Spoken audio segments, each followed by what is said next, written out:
this is a story all about how my life got flipped, turned upside down, and I'd like to take a minute, just sit right there. I'll tell you how I became the prince of a town called Bel Air.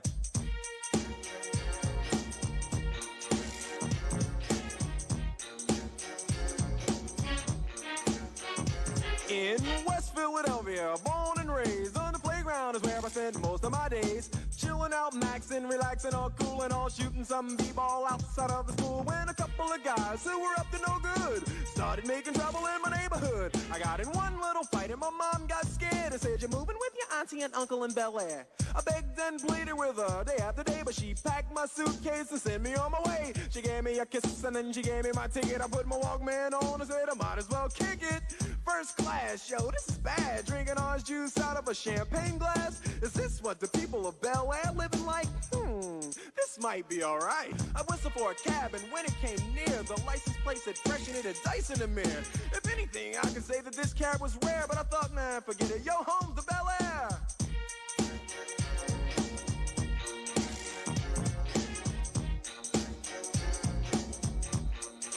I pulled up to the house about 7 or 8, and I yelled to the cabbie, "Yo, home, smell you later." Looked at my kingdom, I was finally there to sit on my throne as the Prince of Bel Air.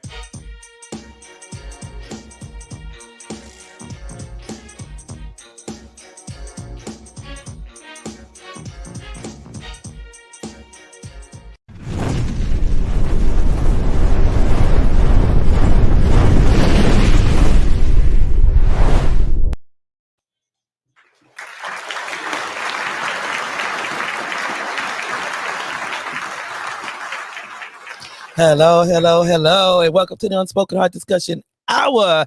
We got a special treat for you today. You might see me going back and forth with my eyes and glasses because there's some things that went smaller. So just bear with me today. I am going to ask my cast members that if they see any comments, to please read them off. As y'all know, we're going to be talking about Will Smith. Now, speaking on Will Smith, we're not just going to get into the Oscars.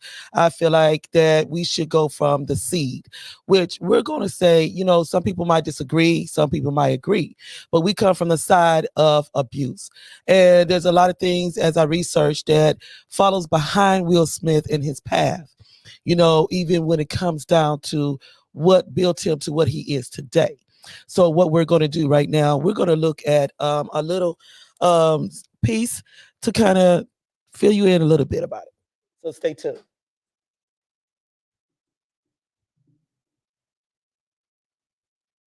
Does it? I've read 50 books on marriage. I liked Will Smith better when I didn't know all this shit. Is this the downfall of the world's biggest movie star? I was failing miserably. There's a petition to stop Will and Jada Smith from doing any more interviews. I got into an entanglement with August. Why do we have to know Will's business like this, dog? It's not Jada's fault. It had been so long since I felt good. It's not the kid's fault. I was going to be the best father the planet had ever seen, or I was going to be dead. It's his fault. I was a coward. People who chase perfection are always hiding something dark.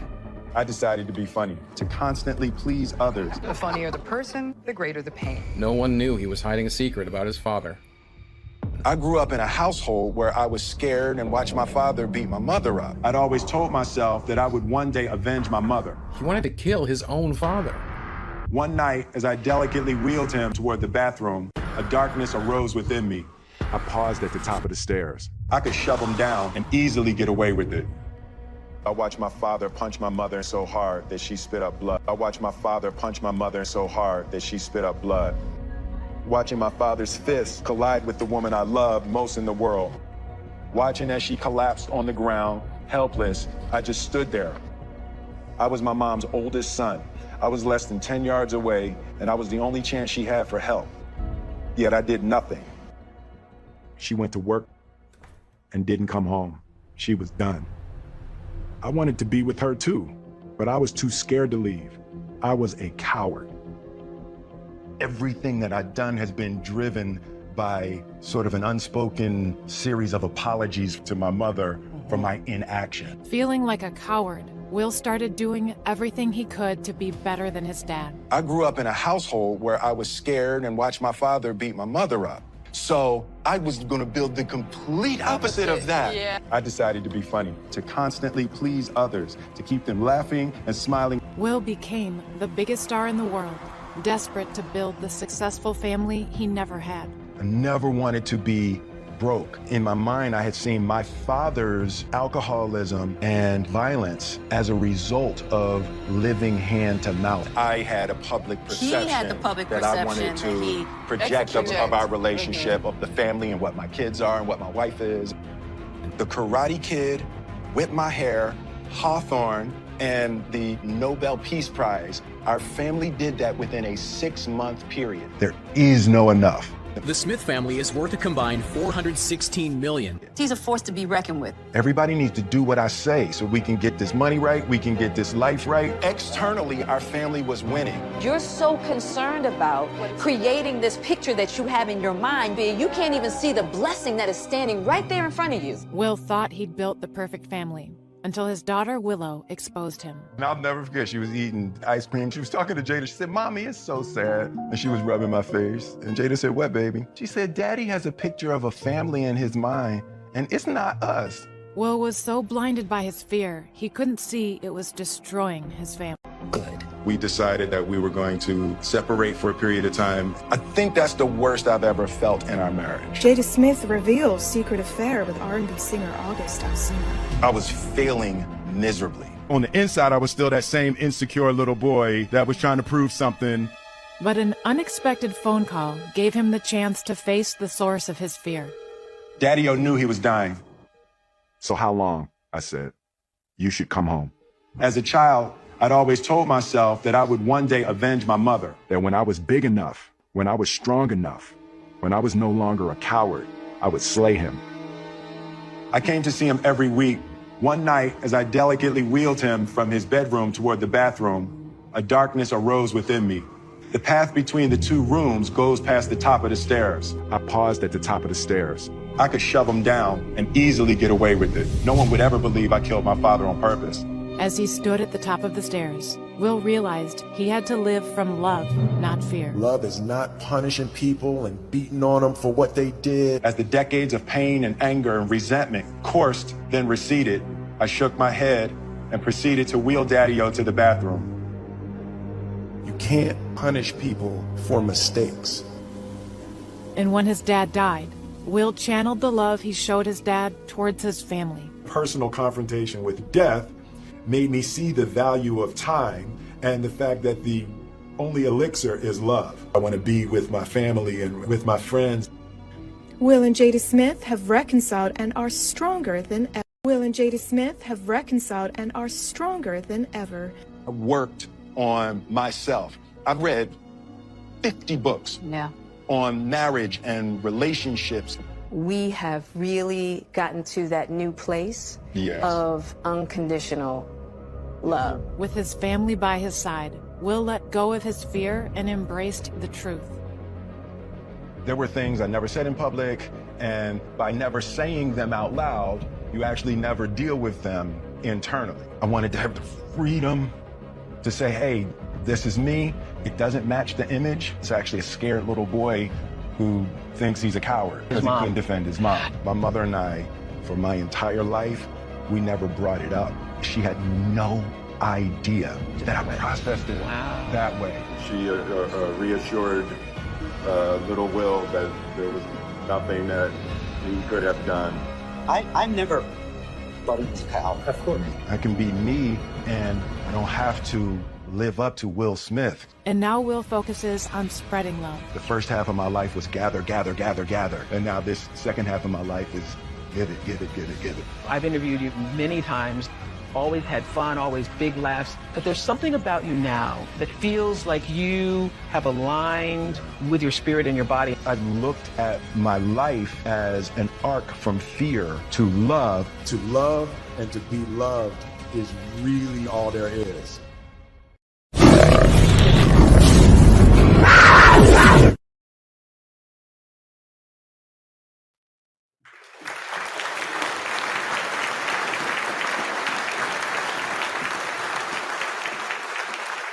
Okay, we have bring out the cast members in.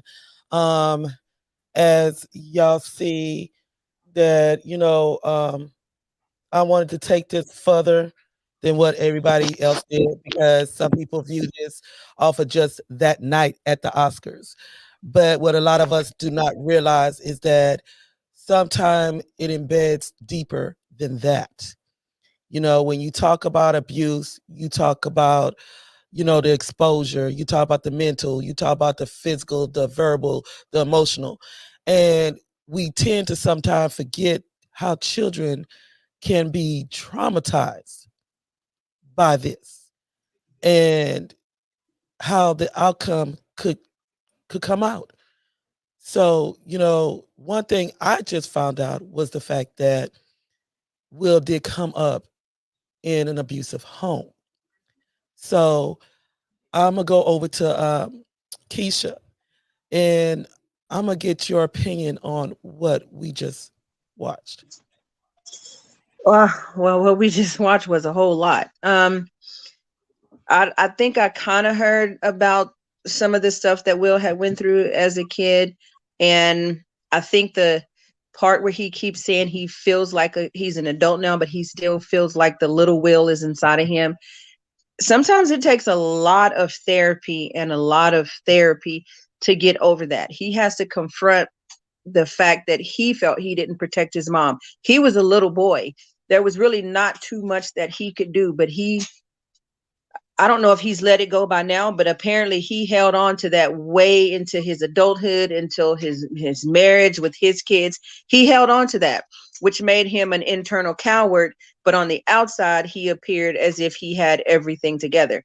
But internally, he's still dealing with that. And as far as we know, that little Will Smith could still be hiding down in there because it's been dealt with, but has it really been dealt with?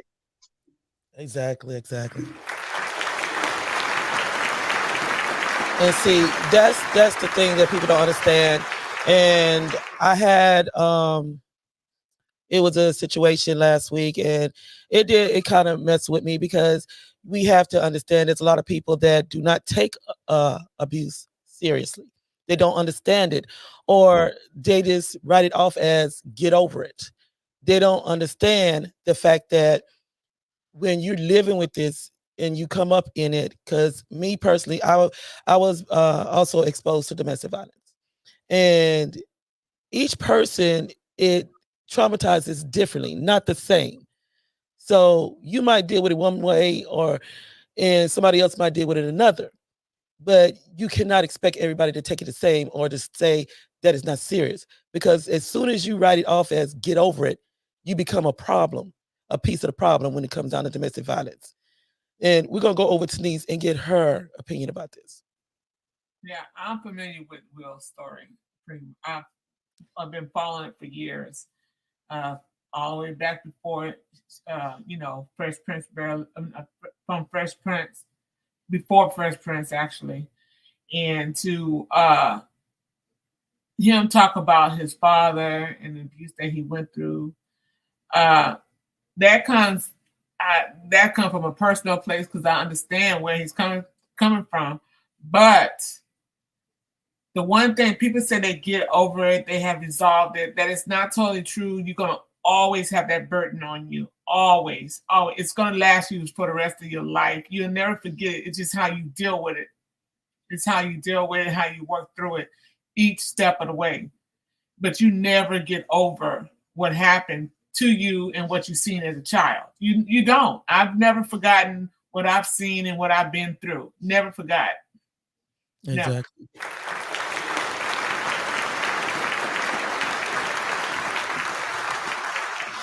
Now, to the ones over there on Facebook, Facebook is being a butthole. So no matter what disclaimer you put, they have blocked the first part of our show. So do refer over to YouTube, where we would not have a problem with this, and you can view this without any interruptions. Thank you.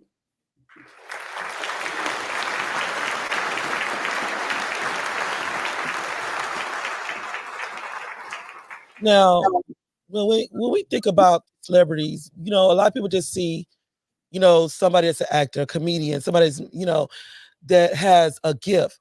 They don't never realize and take the moment to say, this is a human being. You know, they see this as either their hero or, you know, the person that's, you know, they're inspired by.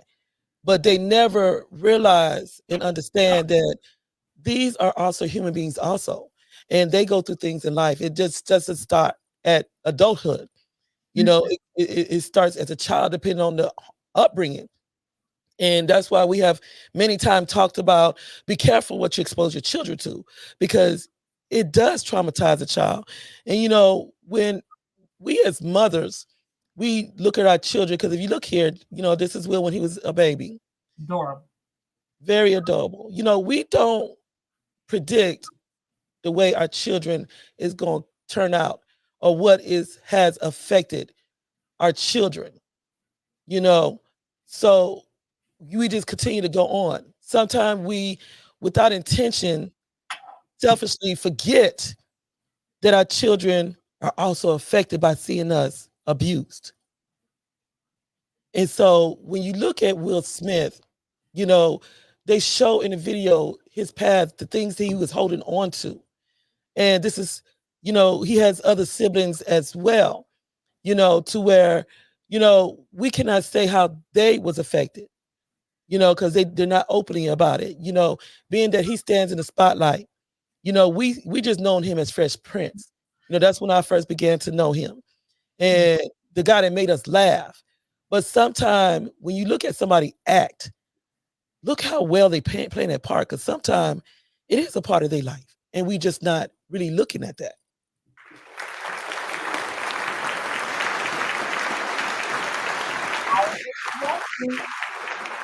Now, we're going to go over to our co-host, Dwight. Dwight, I know you was out of the room for a minute. He's at work, but he is taking the time out to step in with us. Was you able to listen to the video that we just viewed? No. Okay. You know, coming up, Will was exposed to domestic violence in the home. You know, like I said, you know, we're just looking at a star. We're looking at somebody with a gift, somebody that's making good money, that's out in not the community, but out in the world. And he spoke of his father, which, you know, any one of y'all could jump in, because as you can see, as he was going by, he was stating how this was sitting in him. So you look at, as a young child, all we see is that we love our dad, we love our mother, and we look for the same in return. You know, we really don't know what it is to hate at that point.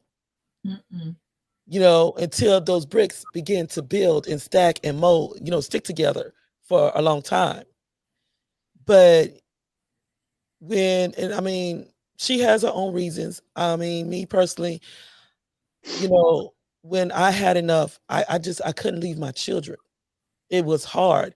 You know, we don't know whether she was scared or she was afraid of her life. But when you seen that part, Denise, where she mentioned that she had left her children. What was going through your mind at that time? And what do you feel that she could have possibly be thinking, and why wouldn't she take her children? Well, I think coming from a person that's been in a situation where not as a mother, but as the child, you at that moment she probably thought, he's after me. He won't harm the kids, but he's gonna hurt me. So let me run, so I know he's not gonna hurt them, and I'll come back for them later. And you can only, in her rational mind, she was still protecting those kids. But she ain't perfect. She only did what she thought would save her life. Yeah, because if you look at it, you know, he never speaks about him putting hands on none of him or his siblings. It was just his mother. Only his mother. His mother. And so I figured that, you know, she knew that he probably would harm her if she would try to take the children, you know, because when she supposed to be, I think she's supposed to go to the store or to work, but she never returned. So, Dwight, what is your feeling about that? As you know, in a man's position, looking at this, when you say this woman left her children and never returned. Well, I know Will Smith. He talked about how his father was abusive, and he was doing everything trying to get the family to laugh, to maybe get his mind off of putting his hands on his mother. But I agree with Teresa said. A lot of times, women, they will leave because the anger and everything, the hitting is mostly directed at them. We don't really see too many men really taking it out on the children. But I heard Will's story before, and this is the reason why I guess he goes through what he goes through now, because he has seen abuse in his home and what his father did and everything. So, because that also explains a lot what people go through. And if you don't really get therapy for it, it can affect you all throughout your life. So, definitely get anything there. Yeah, and Keisha, as a mother yourself, because we're all single mothers, what was going through your mind when you seen where she left and she never returned? Well, I can look at it from her point. She had to get out to keep herself safe. She probably knew that he was not going to do anything to the children, but in order for her to stay alive, to help them, she had to get herself out. But looking at it from Will's side, he's also dealing with not being able to protect his mom, but he's also dealing with abandonment because she left to do something and she just never came back. So, trying to imagine as a little kid, night after night, day after day, you waiting on mom to come back and she never comes back. And you left dealing, with still some of the things that she was dealing with. They dealt with some of that still too, not maybe on her level. But it was, I'm sure, hard on her thinking, what are my kids going through? I left them. So I'm sure it was a very difficult choice for the mom, as it was very hard for Will and his siblings to deal with the abandonment issue. So he has a lot. That may be one reason why he refuses to, divorce, because he fears abandonment. And that is something to really think about, because he is the oldest of two other siblings. Mm-hmm. And, as the oldest, at times we feel like we're supposed to protect our young ones. And we're supposed to shield them, whether it's physically, emotionally, mentally. We feel like that we are that protector. Yeah. So to say that it only affected him, he had at that time had to deal with his own emotions, but just think what he had to do in order to protect his siblings, for the mere fact of, where's mom? Why she's not back yet? And at this time as a child, because when you see how these men brutally beat your mother, that places fear in the child as well, to where they're afraid to make a step. So what we're going to do, we're going to take a break and we're going to look at another part of Will's upbringing as well. Each of my siblings remembers that night in the bedroom with me standing there in the doorway. I watched my father punch my mother so hard that she spit up blood. That moment, probably more than any other moment in my life, has defined who I am today. Will Smith gets deeply candid about his childhood and his mother's abusive relationship with his father in his new YouTube original series, Best Shape of My Life. There was so many kind of highs and lows on the emotional front. I cried, during the filming, and I'm not a big crier. It was shock, it was like profound moments of insight and revelations. On Thursday, episode 5 of Will's 6-episode docuseries dropped. The episodes follow the 53-year-old actor as he reflects on his upbringing for his new memoir, Will. Daddy-O was one of the greatest blessings of my life, and also one of my greatest sources of pain. There were two issues. First, he had a brutal temper. And second, his drinking. When he was angry or drunk, he became an idiot. He would break his own rules, subvert his own objectives, destroy his own things. My mom is in many ways the total opposite of my father. Whereas Daddy-O was the boisterous, charismatic center of attention, my mom carried a quiet, reserved elegance. Will recalls one particularly bad night when his father hit his mother so hard she spit up blood. Each of my siblings responded differently in ways that would go on to define who we were for much of our lives. If Harry was fight, Ellen was flight, and I became a pleaser. I wanted to please and placate him because as long as Daddy-O was laughing and smiling, I believed we would be safe. My little 9-year-old brain processed Daddy-O's abusive episodes as somehow being my fault. I should have been able to keep my father satisfied. I should have been able to protect my mother. The Pursuit of Happiness star added that he carried the guilt of doing nothing to help her in that moment for a lifetime. My young identity congealed in my mind, an unshakable feeling that no matter what I have done, no matter how successful I've become, no matter how much money I've made or how many #1 hits I've had, how many box office records I've broken, there's that subtle and silent feeling always pulsating in the back of my mind that I'm a coward, that I've failed, that I'm sorry, my mom, so sorry. Will's mom, Carolyn, eventually left his father and moved a couple of miles away to live with Will's grandmother, Gigi. And Carolyn joined Will after reading the chapter for the first time. That was the only time in my life that I ever considered suicide. We never talked about it. The idea that I felt like I should have done something was so, foreign. So she reassured little Will that there was nothing that he could have done.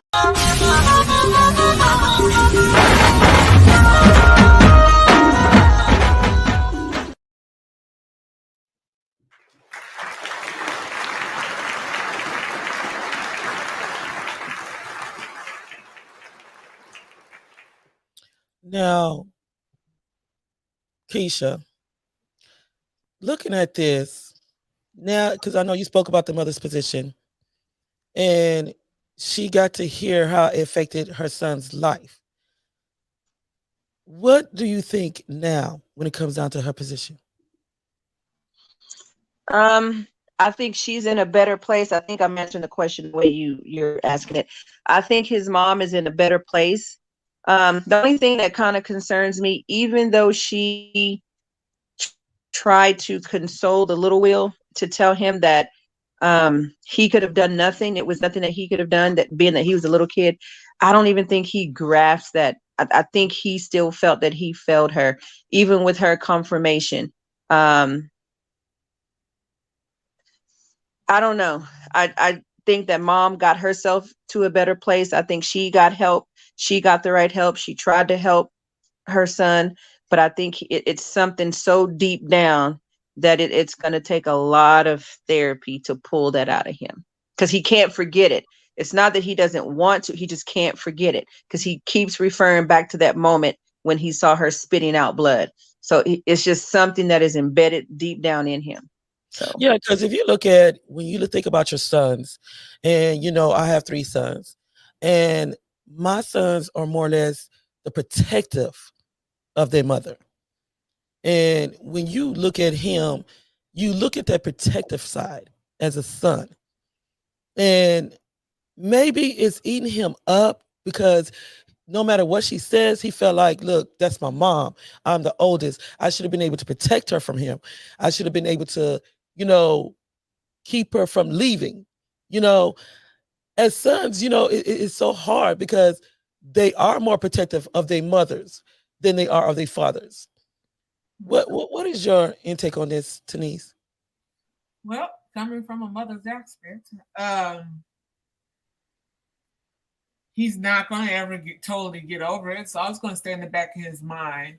And yes, I have 4 boys and 1 stepson, total 5 altogether, and a daughter, and total 6. My boys are protective over me. When it comes to the necessary, I have to go in and stop them. But of course, as little kids, there's not much that a little boy can do. Mm-hmm. Get hurt. he's never gonna, like I said at the beginning, he's not gonna ever totally get over it. He does enough to calm it, to rationalize what he did, what he couldn't do. And that's why, and like Keisha said, that's why he keeps harping on that one little segment of the life. And not little, but it's big, but that one little part. Yeah, and that's true, you know. And it's like the people don't realize that it's traumatic. It's very traumatic when a child sees something like this. And as you see, you know, when I mentioned before that it affects every child different. Every child handles it and the outcome is different. Now, you seen how he titled each one of them. You know, one was Fearless, the other one, I forgot the other two titles. One Yeah. is a peacemaker, one is a fighter, and one is the I forgot. Yeah. So it's almost like yeah, it's almost like this here kind of molded them in different directions to the character that they possess today. Mm-hmm. Would y'all agree? Yeah, I agree. Yeah, because I'm gonna say, you know, even you look at, you have some kids to where they end up repeating the cycle Mm-hmm. from what they was traumatized from and that they was exposed to. But then you have some that's like, I'm not gonna be that way. I refuse to be that way. But and Will, that's one part I wanted to catch on to that too. He's overcompensating. He's overdoing it. He's holding back so much that he blows up. He blew up. Yeah, and I think what it is that Will, as the oldest, and I felt that as the oldest as well. Mm-hmm. We carry so much of the weight on ourselves. Yeah. Because I could say, when I seen my mother get jumped on, it broke my heart, but I felt defenseless. I felt like I couldn't do anything to help her because I was so small. I was, he was stronger. And the way he used to beat my mom was like a dude, So it's like you think about Will, and even though he's a boy, he's holding on. I should have been able to protect my mother. I should have been able to stop him. Even with his siblings, he felt like he was that protection to where, I think what it is, he's holding on to this guilt of not being able to rescue. And even though his mother wasn't too far away from them, I guess that's why she felt like she didn't abandon them, because she was like, about a mile, 2 miles away from him? 2 miles away. Yeah, so she didn't go too far from her children. She didn't go to another state. She didn't go to the other side of the city. She still was kind of close to where maybe she could have drove by and she's seen the children. Yeah. But my thing is, even with her leaving, you don't hear nothing about the dad going after her, because you have some men that will go after you. Yeah. And put fear in you to come back. But you don't hear none of this when it comes down to his dad. No. Well, we don't even know the whole entire details. No, we don't. We're, it's just that, my heart goes out because it's the fact that like I said, a lot of people are looking at one incident. Sometimes you have to go back and see what has been built, because he has been exposed across the social media for years over many things. And he's human. And a person can take so much, but you could say, well, you know what? I've already been through this. I've been through that. Because it's just like I could say, coming up as a child, I felt abandonment. I felt neglect. I felt unloved. And then to get out and be grown and then had to deal with abuse again. And then that same abandonment and not feeling love. That stuff piles up. And a lot of people don't know how to deal with those emotions. And that's what some people don't understand. Everybody handles things differently. We don't know if he ever went through counseling to get help. We did see them all sitting at the table talking. He's been through counseling. Okay. He's been through counseling, but how much has he exactly truth about? Because even though you go through counseling, that doesn't, how much did he really tell? How much did he actually really let out? I know he said he did a book, and I know that he was dealing with emotions and things like that. And I probably would have to go back and read the book or whatever to get the total detail what he put in the book. But did he really expose how he was really feeling? Matter of fact, how he really feel about his current situation. I don't want to go too deep into it right now, but yeah, I know. That's why I said I don't want to go too deep in, but I just put a snippet in there how he's dealing, because everything he's dealing with up till today is like a repeat of his past. But you know what? Even though you get counseling, and even though I did find some healing in writing a book, some people find it through music, some use it through acting, which we're going to get to this part here. But that's just like forgiveness. If you don't actually forget and let it go, it will still eat at you. It'll still eat at you. Yeah, you have to want to receive help. When you go through therapy, counseling, he has to be able to really, really want to let that go. He holds on to it so dear, even though he's trying to. I don't think he's actually come to the full rim of he's let some of it go, just like when he was thinking about pushing his dad down the stairs. He let some of it go, some of that hatred and anger go, because he could have pushed him down the stairs and just said, oh, he was trying to go down the stairs and made himself fall. So he resisted that urge to harm his father.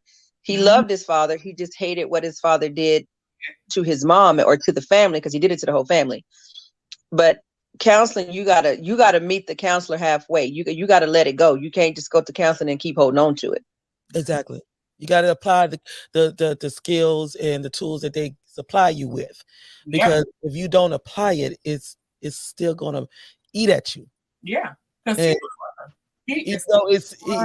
living with it, and while you're living with it, you never know how this is going to explode one day, But sometimes, I mean, there's a part when we talk about Fresh Prince, there's a part in there that I always wondered about, and I didn't know about all this, because I was like, he was too emotional about this certain part. I know it's what you're talking about. It was a little twist to it, and I think it was flipped. But I feel at times that, like I said, we apply our emotions and our feelings and our anger into our work. And people don't realize, they be like, oh, dog, he did a good job at that. But they're not looking at, just like when I used to say about Tupac, that dude at that part too good to not be a part of that life. It had to be a part of him. So let's take a peek. Let's take a peek at this and see what I'm talking about. Daddy-o! What's up? Will, I'm glad you're here. Some business came up I gotta handle. So we're gonna have to put our trip on hold. You understand? Yeah, that's cool. That's cool. Just for a couple of weeks. I understand. Yeah. Maybe a little longer. Yeah, whatever. Look, I'll call you next week and we'll iron out the details. Okay? Yeah. It was great seeing you, son. You too, Lou.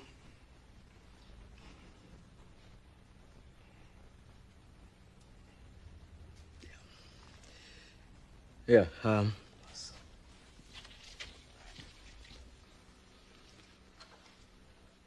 sorry, Will. You know what? Actually, this works out better for me. The Slimmies of summer come to class wearing next to nothing. You know what I'm saying? Well, it's all right to be angry. Hey, why should I be mad? I'm saying, at least he said goodbye this time. I just wish I hadn't wasted my money buying this stupid present.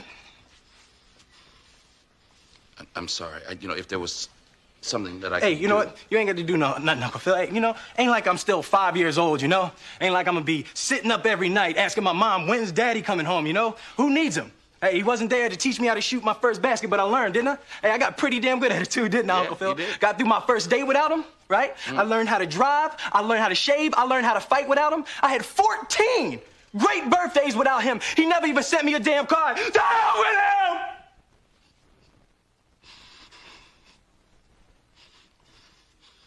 I ain't need him then, and I don't need him now. Will. Nah, you know what, Uncle Phil? I'm gonna get through college without him, I'm gonna get a great job without him. I'm gonna marry me a beautiful honey, and I'm gonna have me a whole bunch of kids. I'm gonna be a better father than he ever was. And I sure as hell don't need him for that, because ain't a damn thing he could ever teach me about how to love my kids.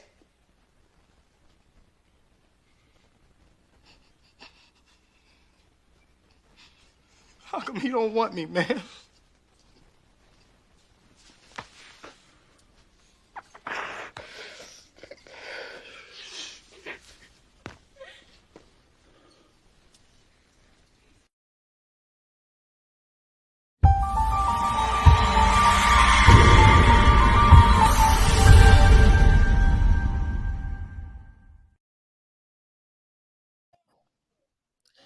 Now, on that part there, I mean, I still tear up a little bit about that part because when you look at it and you look at what he's been exposed to as a child, it's like I said, it's a lot in that thing there that he put so much energy in, but it was drawn from another place that people didn't realize or was aware of. Keisha, I'm gonna come over to you and tell me, what do you think about that there? That scene was pretty real. Those, he's a good actor, but that emotion was real. I think he was picturing his own dad, even though the dad may have raised him, that don't mean he was there for him. It don't mean he celebrated in birthdays with him. He didn't get the love that he felt that a father should have given him. So that, I mean, even watching it now, and I remember watching it when it first happened, but watching it now, it's just, it just almost brings me to tears because those were real emotions that he was displaying that day. They've done a lot of, talk about that one scene, and he did say that was, that was real. The emotions were real. The tears were real. It was all real. Yes, yes.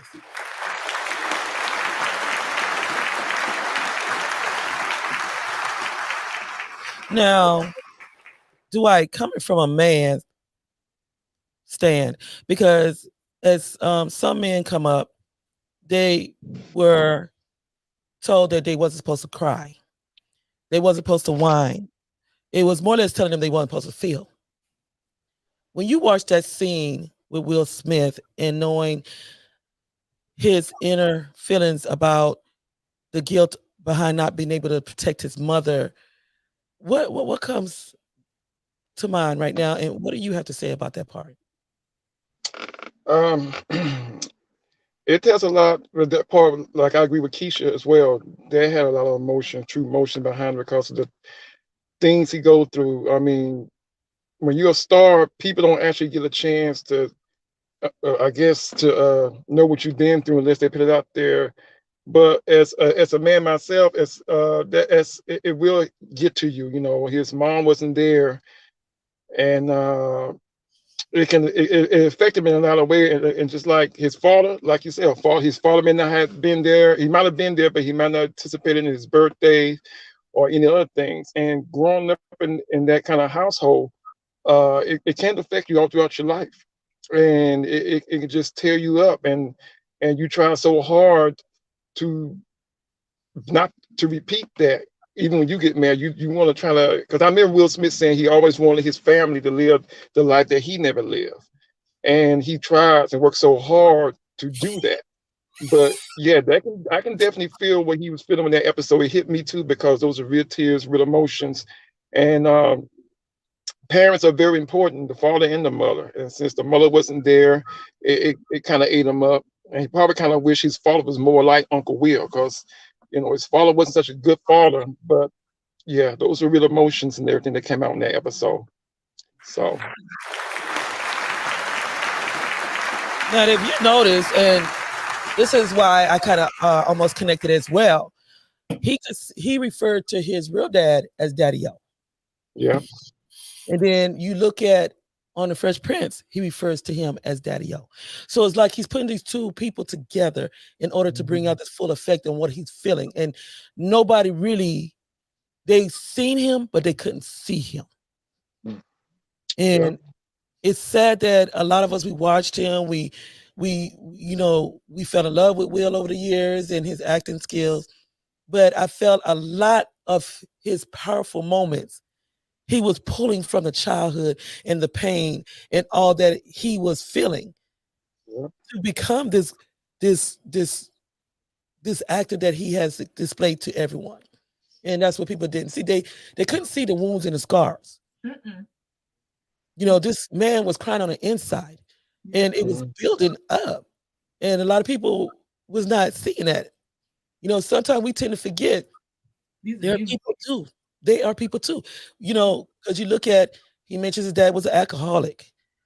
You know, I know when my dad was an alcoholic, he was abusive. He was at his most abusive point. You know, that does intensify. You know, then you look at you seeing your mother spitting out blood. All this is flashback. We don't know what was going through his mind as in flashbacks. Only because he's grown. No, he can't get over it. And I despise that word when somebody say that, get over it. I haven't got over it. I still deal with it to this day. Yep. Especially because of the way this man treats me. But when you're dealing with an abuser, you're dealing with a person with no understanding that's irrational. But like I said, as mothers, because there's been men that's been abused too, but we tend to forget that our kids feel what we feel. Even as mothers, we might try to hide the tears. We might try to hide the emotions. Only because that umbilical cord is cut doesn't mean they don't feel you. It doesn't mean that it doesn't affect them. It doesn't mean there's not going to be consequences towards them being exposed. There's going to be consequences. But you know what? There's one part that, I don't know if y'all are aware of, about that one scene that you just showed us. It was the interview behind that scene where he mentions the gentleman that played Uncle Phil, because he couldn't get the scene right. So Uncle Phil told him to dig deep, go deep, pull it out from deep. And that's exactly what he did. He pulled it from deep. Yeah, he went real deep, real deep. And, you know, like I said, we're not making excuses for Will. We're not trying to cover her up. But like I've said before, and this gentleman, he disgusted me. I'm just going to put it like that. For him to say to get over it and that's you making excuses. No, we're not making excuses. It's not excuses. You know, this is life. This is real. This is what, you know, the abuse has been put on the back burner so long and brushed on the rug to where the death rate has risen. Yeah. And the cycle is not being broken by you becoming a part of it and making excuses yourself that everyone think the way you do, or they should handle it the way you do, or the outcome is the same as yours. Yep. But what we're going to do, we're going to take another break and we're going to look at another scene. But as I said before, Facebook did block the show. So, you know, I'm not worried about them because I'm really considered on not streaming through Facebook no more because of the limitations that they do have in order for us to be blocked in education or getting, you know, expanding in what we do. It's a mere thought. We are on YouTube, Twitch, and Twitter. So yeah, you can go over there and watch it. But everyone, this is Will Smith. Each of my siblings remembers that night in the bedroom with me standing there in the doorway. I watched my father punch my mother. My life changed. Like on my 50th birthday, I did a bungee jump out of a helicopter over the Grand Canyon. I had spent so many years of my life building up Will Smith and this persona and the energy of who I was supposed to be in the world. And it had become a cage. Like I couldn't do nothing. I couldn't go nowhere. I couldn't be with nobody. I couldn't, you know, I had to do the things that Will Smith had to do and had to say. And, you know, I made a decision in that and on my birthday that I was going to be free, that I was going to do all this stuff I wanted to do. I was going to say all the stuff that I wanted to say. And a big part of it, I think also was my father died right before that. And somehow when my father died, I kind of got like free from his rules. When I started, I had, all these grand ambitions of what I wanted to be and what I wanted to do. And, I want to be the biggest movie star in the world. So I studied that and I worked out and I got my body crazy and I did, just got my head around doing everything I could do to be the biggest movie star in the world, and then I had a taste of that. And I realized that even though I had achieved all those things, on the inside, I was still that same insecure little boy that was trying to prove something, to my father and all of that. And that you can't achieve your way out of your, childhood wounds and traumas. So then I made the shift. And what I realized is that the only sustainable mission throughout your whole existence is to improve lives. And as soon as I made the shift in my mind from trying to be big and trying to have money and trying to be popular to making sure that I improved lives every step of the way on this earth, then all of a sudden I started experiencing healing from product and winning to love and people. There's one relationship that you have to maintain, and that's the one with you, right? And it's like, if you're not loving you, if you're not taking care of you, everything and everybody is second to you taking care of you. It's almost like less about constant joy and more about constant expansion, right? We are grinding each other and demanding that we be the greatest versions of ourselves for each other, for our family, and for the world. Because everybody has dreams. And as much as you want to be able to listen a little bit, because somebody's going to give you a gem, but nobody knows but you. You can't get advice on what you should do with your life, right? Nobody knows what you are. Like even sometimes you don't really even know what you are. You got to take your shot.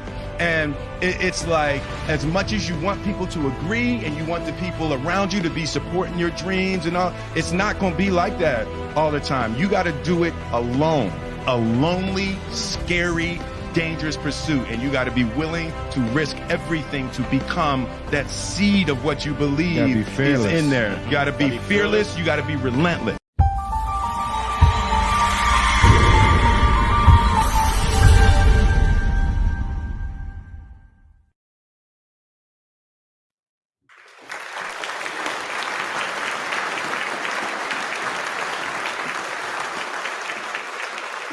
I thank y'all for tuning in with us today as we travel down the life of Will Smith. Make sure you tune in next week as we will go to part 2, Behind the Oscar, Will Smith Insecurities with Tupac Shakur. We will be airing live on YouTube. I will let you know whether we're going to do it on Facebook or not, because we don't want people to miss out on a lot of key parts when it comes down to this young man, that has been a part of our life since we was a child. So, make sure you tune in on the Spicy Gray YouTube channel as we continue on the path with Will Smith.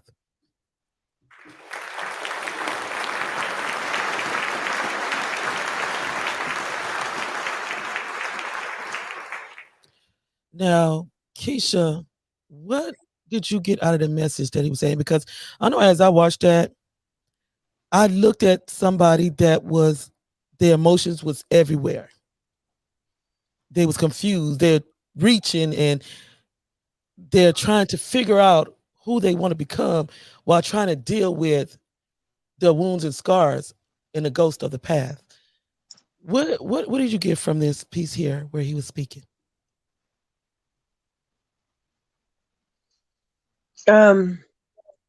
Well, I said earlier that maybe he hadn't come to grips with what happened, but listening to him talk right now seems that he's come to grips with it, and he's actually tried to move on with it, but it is still something that is still, I guess, ailing him or hurting him, maybe something he hasn't discovered, because he seems that he's let that go and he's, found love and, he's moved on to better himself and to, love himself first. So it sounds like he's forgiven himself, but it's still something I really don't know what it is. It could just be things are not working out the way he wants them to, or the way that he see, like when he was talking about how his little girl was saying that he has a picture of a family in his head, but it's not us.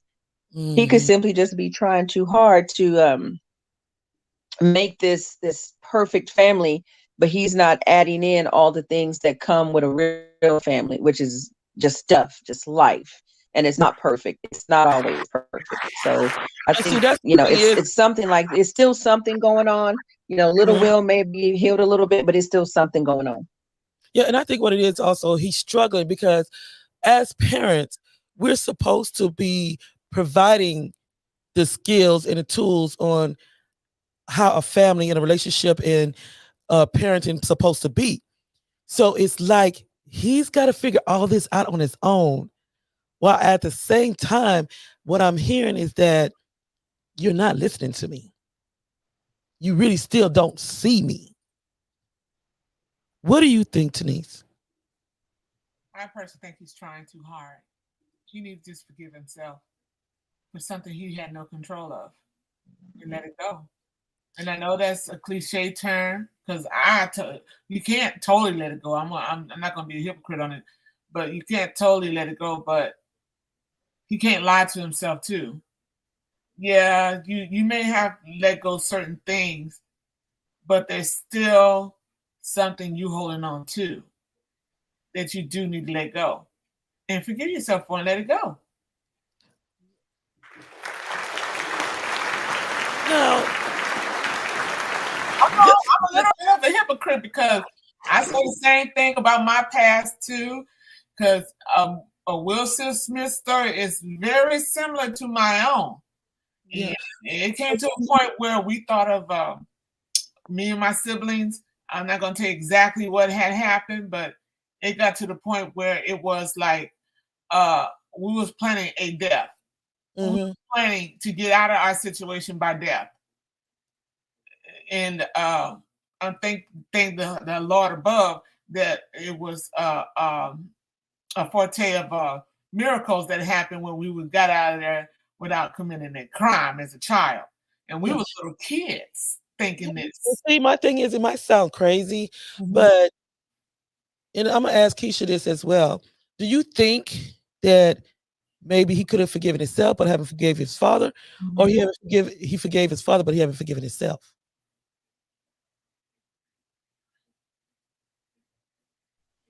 I think it's a little bit of both. I think he loved his father, and I think he's forgiven his father to a certain level, because you can forgive on levels. Like, I can forgive you, but I'm not gonna let it go. He hasn't let something go. I don't think he's forgiven himself I think it just all boils down. He hasn't forgiven himself for how he let his mom down. He feels that he did not protect his mom.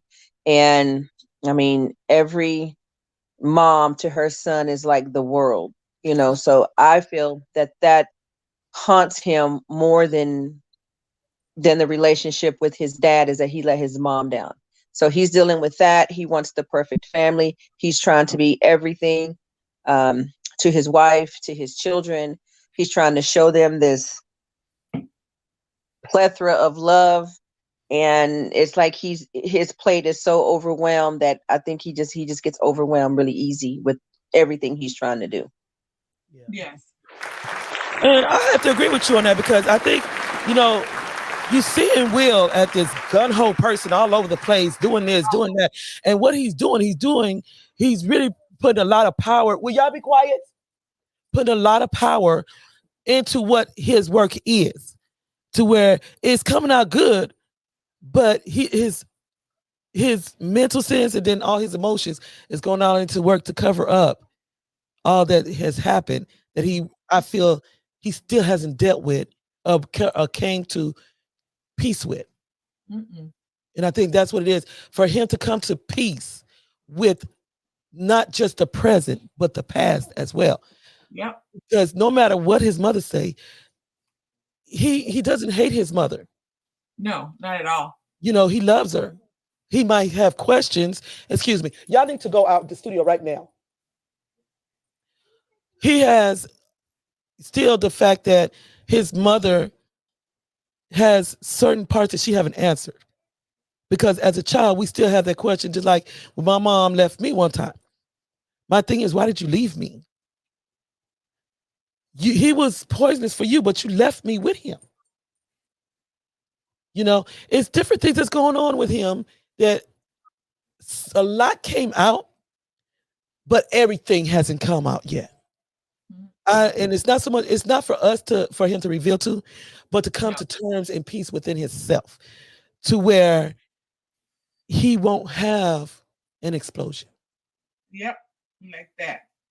No explosions. You But know, I personally think, with that being said, just look like what you said. It's some things that he has not exposed. And I think they should take from the old grandmothers. Sometimes you need to keep your mouth closed to the public and keep your personal life to yourself. This is too much information put out of your own personal life. It is way too much information put out through that family. And that's my thing is, even with him being in the spotlight the way he has, yes, you always got a camera up in your face. You got a microphone up to your mouth.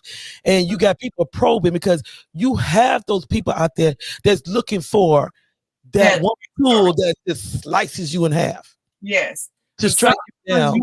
Sometimes you don't need to volunteer your information. You probably should keep your personal life. It's the difference between business and your personal. Mm-hmm. Keep them separate. Don't bring them both together, and you won't have situations that happen. Yeah, but I just say it can't just be one person doing that. No.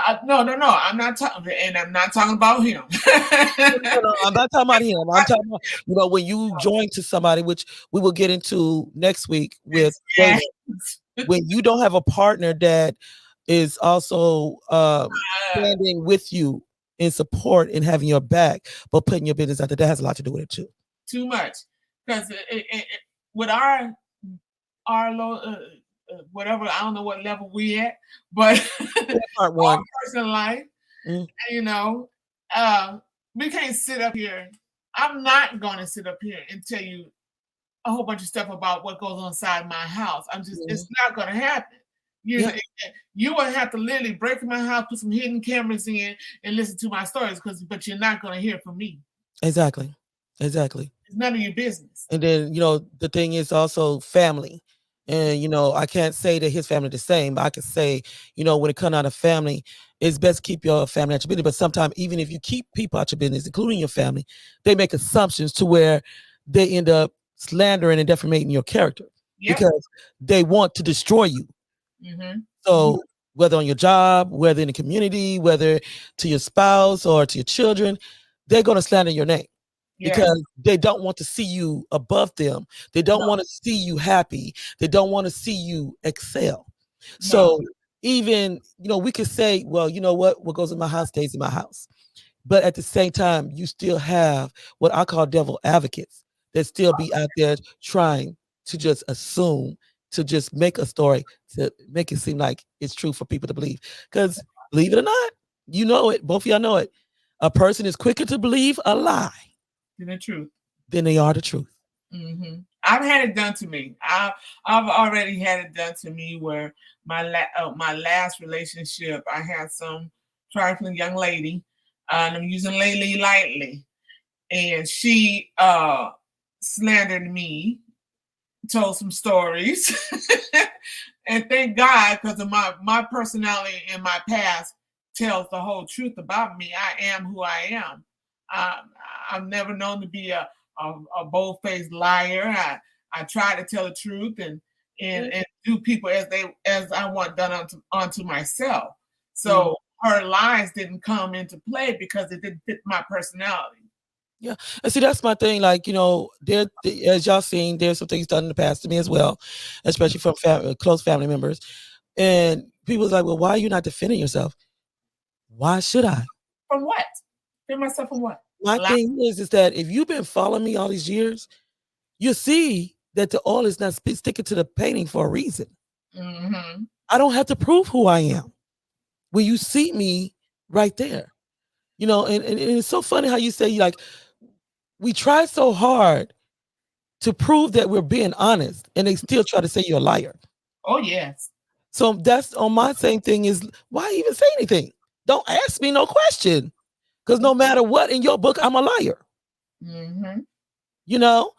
And so, you know, like I said, you know, when it come down to Will, I had to go deeper than what a lot of people have been going on social media because they just attacking him from one way. Yes, scaling the surface. Scaling on the surface. You can't get the taste of a cake by just licking the icing. No. You got to eat see what's in the ingredients that build up to make that flavor of the icing bring out the cake. But my thing is that this is a young man that, like I keep saying, people forget he's human like everyone else. We make mistakes. We all make mistakes. We all been through things. We all have trauma in our life that affects us in the way we walk, in the decisions we make, in the way we react. But everyone is so quick to judge and throw a stone as if they never stood in a position where it wasn't perfect. Yeah, everyone. I've made mistakes and I've done stuff that I said, "Oh, well, I should have thought about that before." But it's too late. It's done. Yes. All you can do is apologize and try to rectify it. That's all you can do. Exactly. So, you know, next week, like I said, next week we will be talking about the part 2. And it's very, very interesting on Will Smith behind the Oscar on his insecurities with Tupac.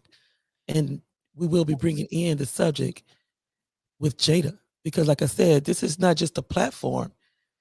There's steps that's leading up to the platform. Yeah, that's my favorite part. This Tupac was one of my favorites there. Yeah. Yeah, and I mean, I would hate to do a story on Tupac because I found out a lot. Snoop too. But anyway. Hey, don't mess with my Snoop. Yeah. So if you know anybody dealing with abuse, call Family Prevention Services here in San Antonio, 210-930-3669, or the Battered Women and Children's Shelter, 210-733-8810. Also, we have the National Domestic Violence Hotline, 1-800-799-SAFE. So if you know anyone that's in danger, that's been abused or need help, please reach out to there. And make sure y'all have a beautiful week. Y'all be blessed. And I'll see y'all beautiful ladies next week. Y'all be blessed.